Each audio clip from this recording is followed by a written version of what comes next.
పవన్ కళ్యాణ్ మొన్నటి ఉపన్యాసం తెలంగాణకి వెళ్ళి అక్కడ ప్రెస్ మీట్ పెట్టి ఘాటుగా స్పందించడం, ఆ పైన ఆంధ్రాకొచ్చాక స్వరంలో తీవ్రత మార్చి అంతా మంచిదే అని చెప్పే ప్రయత్నం చేసిన ఆ ఇంపాక్ట్ భారతీయ జనతా పార్టీకి మాత్రం పరీక్షించుకోవాల్సిన అంశం. ఎందుకంటే తెలంగాణ సమాజంలో అటు బీఆర్ఎస్ కానీ, కాంగ్రెస్ కానీ ఒక ప్రచారాన్ని తెర మీదకి తీసుకొచ్చినాయి.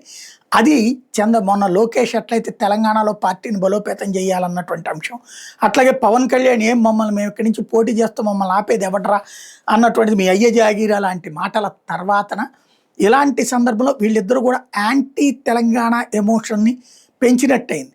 ఇప్పుడు తెలంగాణ వాదులందరూ ఎవరి పనాలు చేసుకుంటున్న వాళ్ళందరూ ఒక్కసారి రోడ్డెక్కేశారు, వరుసబెట్టి నిలదీస్తున్నారు. ఈ సందర్భంలో భారతీయ జనతా పార్టీ అటు రామచంద్రయ్య దగ్గర నుంచి ఇటు పక్కన ఎవరైతే కీలకమైనటువంటి నాయకులు రఘునందన్ రావు లాంటి వాళ్ళు ఆయన వ్యాఖ్యల్ని సమర్థించారు పవన్ కళ్యాణ్ వ్యాఖ్యలు.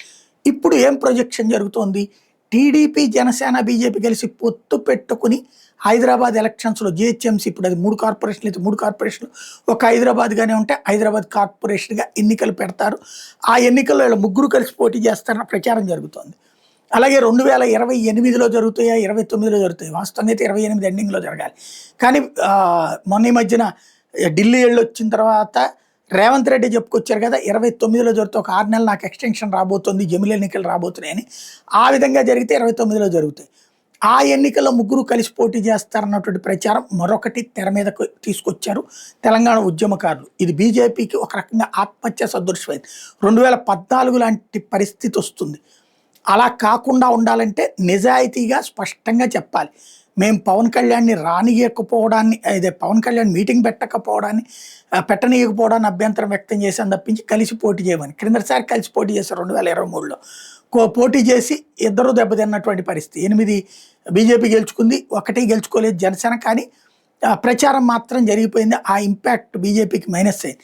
పార్లమెంట్ ఎన్నికలు ఎట్లాంటి పొత్తు లేకుండా వెళ్ళారు. 8 పార్లమెంట్ స్థానాలు అంటే 8x7 అసెంబ్లీ స్థానాలు లెక్కేస్తే 56. బీఆర్ఎస్ శాంతం 0 చుట్టుపోయింది.